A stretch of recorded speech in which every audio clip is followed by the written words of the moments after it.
পাত্র আসতে পাত্রের জন্য আপনারা আসতেন কেন? ওয়ালাইকুম আসসালাম। পাত্র আসছে, পাত্রের জন্য আমরা আসছি শোভা।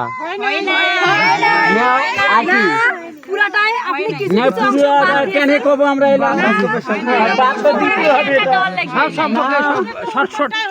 যেটা শর্ট শর্টে কয় সেটা না মিলাবো কেন?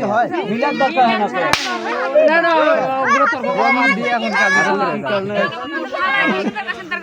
এখন মেহমান আসছি আমরা এলাম, মেহমান এইভাবে আসার খাবার কাজ না তোমার এই পেটে এই চালে হ্যাঁ, এখন কি ব্যাপার কি করা লাগবে? কিছু কিছু খাবেন না?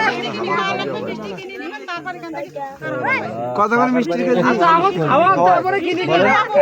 আপনার বাড়িতে আসছি আর যা থাকে তাহলে শুশু দিয়ে দিতেন বড় বাকি আপনারা চলে যাবেন দূরে বড় কিনে দাও আর খাওয়াইবেন তো তারপরে তো মনে করেন যে দামটা কষ্ট খাওয়া না এমনি